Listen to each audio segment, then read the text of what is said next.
So, good morning, everybody. As we said, I'm Alison Davies. I'm the Project Director for W1 on the Trans-Pennine route upgrade on the west side. So I'm part of the TRU West Alliance.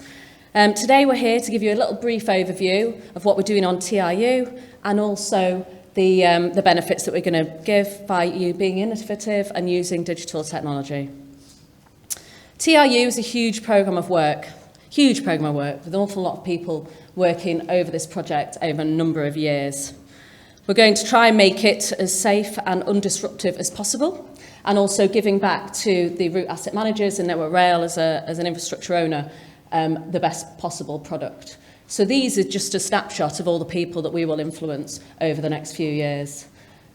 Ultimately, my job on TRU West is the Manchester Victoria to Stalybridge end of the job.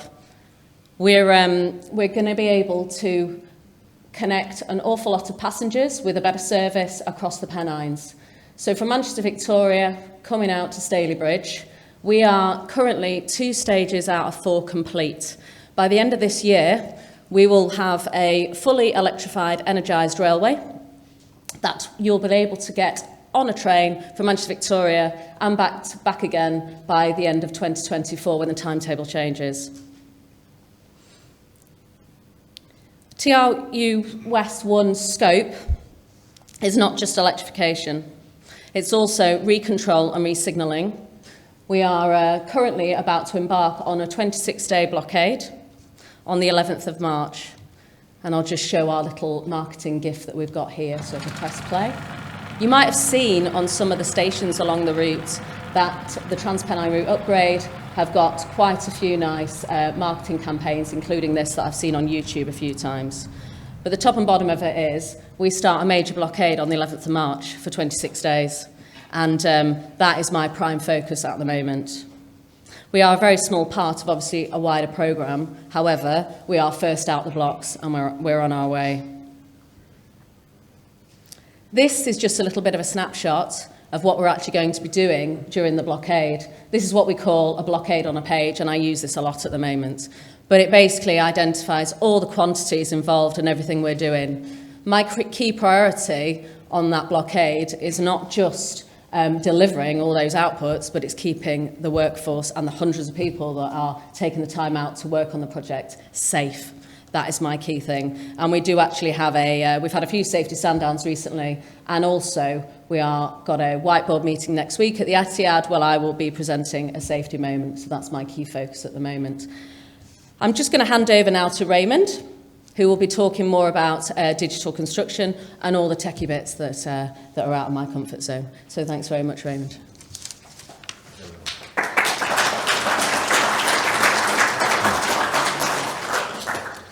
Good morning, everybody. Thanks for having me.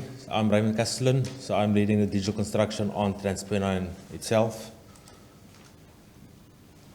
So 2019 is about when we started our journey. So it ties into what Nick mentioned about Bentley, because that's the time they started their... Hey, stop. So that's when they started the digital twin journey as well. So at the time, we didn't have a team.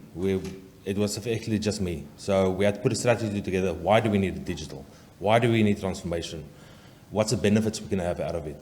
So we quickly pulled some data together. So we spoke to the project teams, and it was transparent that the number of records we have to create per year, by looking at the peak of the project, that there's no way to physically create the traceability that we need for a program at this length.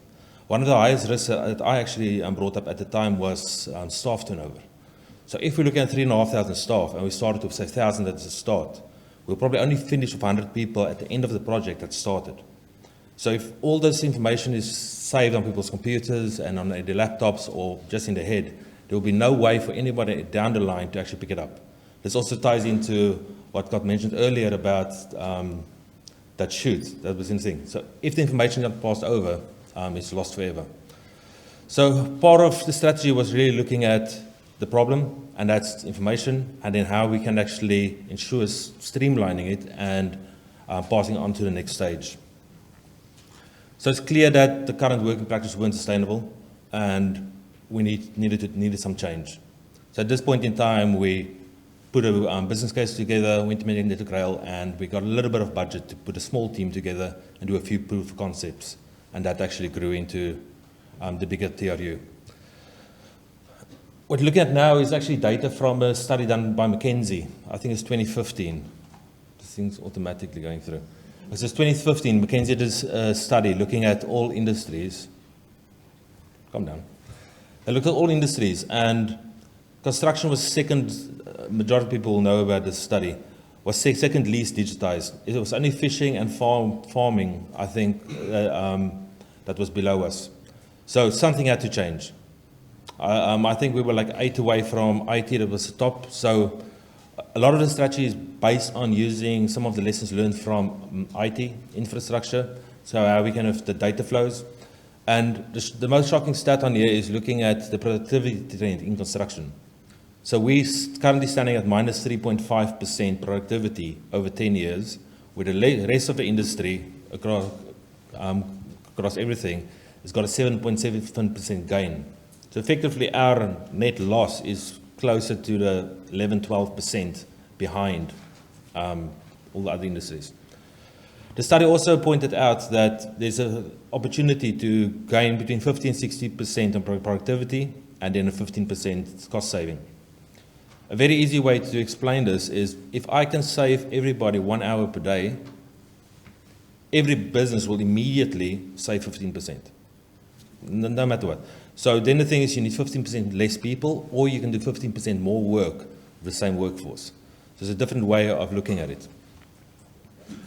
So that actually became part of what we focused at Pennine. So this slide I bring up quite a lot. It's the power of tiny gains. So it's looking at one specific item and how we can actually improve it. Calm down. I think I was meant to finish earlier. Yeah. Okay, so it's the power of tiny gains. So the principle is really about if I do one task every day and I improve it by 1% per day, the theory is by the end of the year I'll be 36% better at that task than beginning of the year. So what we've done is we've taken this, we've spoken to a lot of project teams, and we identified 86 digital projects. So okay, if we can just improve, even if we only improve 10 of them, improve all of them just by a small amount, save people a little bit of time down the route, we will get the benefits that we're aiming to reach. So we believe on Pennine we can probably create a 10% productivity gain. That's about close to an hour saved per person per day. And then that will automatically roll down to cost savings because it will speed up some of the processes as manual printing and sharing documents. Stuff, it will all be workflows and it will be automatic. Okay. So this also ties into what EviFile is doing. It's about moving away from paper-based chaos to a little bit more digitally structured data that we can manage better. I don't like this mouse. I think it might be if you use the keys and not the mics, it might be better to control. Okay. Anyway, there's a quick example of quality management.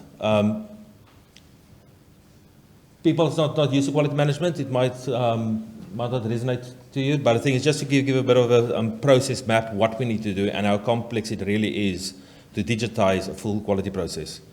So external data, say for quality management, firstly we've got an integral asset data. That might be on a SQL database, some of it might be in an iTwin, and then we've got a design information. That might be your 3D models, or it might be 2D drawings. Then we've got a governance. So this is the project assets. This is probably one of the biggest challenges that I've picked up on the designs, that the models aren't coded. And to have the full works, okay, just leave it up there. I'm not going to argue. Okay, so one of the biggest challenges is to actually have this full workflow and life cycle to move from design to asset management. You physically need to code your models inside the authoring software. Because that creates that unique link that we can start linking the integral assets to the design. We can start linking it to the ITPs. We can link it to check sheets. We can link it to photos. You can have sensors. Everything can be interlinked. And we've done some I would say studies. We've done some delving in the data on a project like TRU. And even though there is some good coding in there, there's a lot of assets that doesn't get coded.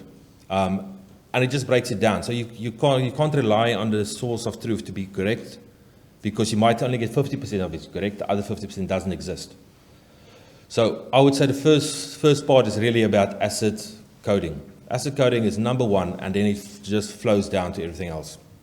So if we look at project data, so at this point, we've got a design, everything is there, coded, got my program, create my check sheets, my forms, my issues, my snags. And with the coding, we can just link it together. We can do it we don't have to buy expensive solutions to it. We can use Power Apps, we can use just normal SharePoint list, Power BI, there's a lot of different ways to do it, or we can use external solutions that can do it for us.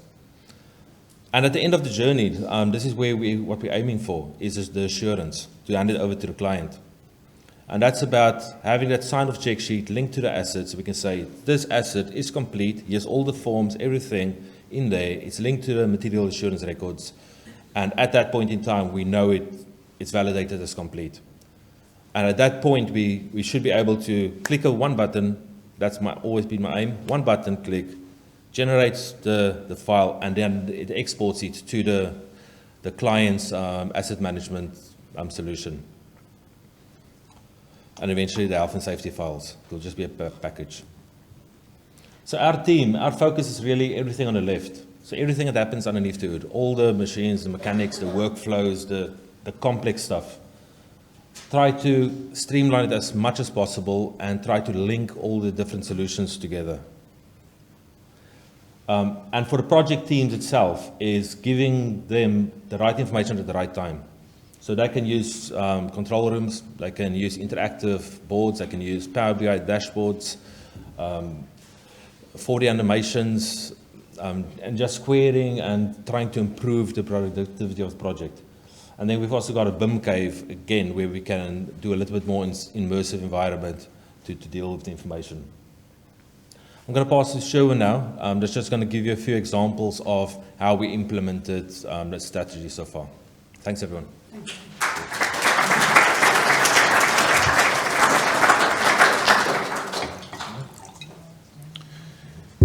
Good morning, everybody. My name is Yousefzadeh, Digital Construction Manager. We're working for BAM, Nuttall, and in charge of the Pennine route upgrade projects. In the next couple of minutes, I'm going to talk about some of the innovative solutions that we have implemented so far. It can be a process, it can be just a normal digital solutions off the shelf. The very first solutions that I'm going to talk about is our interesting digital collaboration hub that you may have seen in the video. But before going into the details, I'm going to show you a picture. Okay, please raise your hand if you know this picture or where this photo has been taken. Great. So this is NASA control room for the Apollo mission. 70 years ago, this photo was taken. And NASA still use the same room, but obviously upgrade their computers to control all their complex projects. So when we start to write a strategy, when I joined the team, we thought, let's learn from other industries. If NASA has used this room to have everybody, all the engineers in one place to control these complex projects, why can't we do the same thing? So we are working, we are an alliance. We have disciplined these from BAM, Arab Aiming Network Rail. We want everybody in the same room to work on these interesting projects. And also we told ourselves, if it worked 70 years ago for NASA, why we are still pushing for paper? Why we still wants to do the traditional way? So we had the vision in our mind. So as I mentioned, we're inspired by NASA. We wanted to improve the transparency across the project. We wanted the site team to do the rehearsals. We want them to know exactly what could go wrong and rectify it before a step on the site. We wanted to turn data into more interactive data where people can get what they need. And also, we definitely wanted to improve efficiency on the project. But majority of the ideas looks good on a paper, but when you apply them, they may not work very well. So that's why it was very important for us as a digital team to visualize it and show that to the people so we can actually tell them exactly what we have in our mind. For that reason, we modeled the control room or the future control room, and we let the site teams to see it actually. And you know it always works better when it's 3D and animations. So we created a virtual walkthrough. We told them that there will be 6 smart screens, touch screens. 3 will be dedicated to the lean team, and 3 will be dedicated to the digital construction team. And we try to basically show them what each screen will show, from the time-lapse photos, from the dashboards, and all the live data that they have access to. But it's not about the technology. It's, you can go home and buy or go back to your project and buy the most expensive technology. But what you need to know that data is basically the key to unlock the potential of all these technologies. So that's what we thought about everything before even building the control room. Data, on majority of the infra projects, are scattered across different teams, and people are working in a silo. And the alliance is probably worse because, as I said, we are working with the different teams. So we knew that we need to move to the cloud. We need a single source of truth for the whole project, where people can access to the most accurate data from control room, from meeting rooms, or from anywhere with the internet connections. So that's where we link all the data into one cloud data source. The other thing is, we set up the control room, and it was the start of the summer blockade, I think 2 years ago, when we tested. What we needed to have the data, we needed to have something for the site team to use it. So we built the in-house app for the position management. That app, which was built in the Microsoft Power App, was linked to the P6 program. They could see all the program. And then people on site had the possibility to open the application and update the actual start and actual end. And the application, based on comparison of the planned end and planned start, shows how many activities been completed on time and how many of them have been completed with delay. And then all the process that I'm talking about was all automated through Power App, Power Automate, and Power BI dashboard. And that's the view of the dashboard, as I mentioned, and all the data that have been stored in the SharePoint list. But we had more than that. I mentioned about the time-lapse camera. So as you can see, during the summer blockade 2 years ago, we were working on the 4 different locations, and we had 4 cameras, time-lapse cameras set up on those 4 locations. So disciplined leads far from those 4 sites were sitting in the same room, and they could see exactly what's going on 24 hours on those 4 locations. Those of you who work with the network rail, you know that it is very important for network rail to reduce boots and ballast. And I think we achieved that by using that time-lapse camera, because they didn't need to travel to the site to check what's going on the projects. They could exactly see what's happening. And you can see after a couple of hours, at their start they were afraid of using the technology, but after a couple of hours, they even do everything, even their handover meetings in front of these massive screens. And now they are checking one of the time-lapse photos or streams from the site. For the constructions, for those of you who are not familiar with this terminology, so when we have the 3D model and you add another dimensions, which is time here, to that, we call it 4D animations or construction simulations. When you basically simulate what's going to be built. And this is one of the key responsibility for us as a digital construction team. And we don't create it just before start the project. We normally have the 4D animations at least 2 months before the construction start. So what I'm going to show in the next slide is basically the animations that we basically generated for this upcoming blockade. So this is a merge of 2 different animations. For those of you, again, familiar with the 4D, there is no standard across the industry. So we had to come with a standard to basically create a consistent approach for our projects. So we come with 3 different level of details, LOD 1, 2, and 3. So what you can see the top left, we call it LOD 1. Top view, very high levels, show the position of 35 trains that, in the entry and exit time. And also level of detail 2 shows the, the planned locations and more details, but it doesn't show the planned movement, which is in the right-hand side. And this is the animations being used by the planners and the site teams, as I said, to check the construction methodology. And it happened that they changed the construction methodology by seeing the animations. So, as I said, this is very important part of our day-to-day job. And I listed some of the benefits to our dimensions, and Nick mentioned some of them when he mentioned about the 4D and the construction simulations.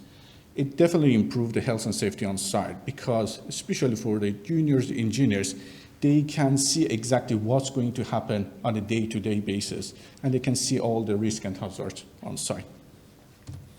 So for summer blockade, we had the animations in the control room, and we had the time-lapse camera as well. So, and you can see the animations, date and time stamp at the top. So they could do a side-by-side comparison where the project should be and where it is based on the time-lapse and the feeds from the site.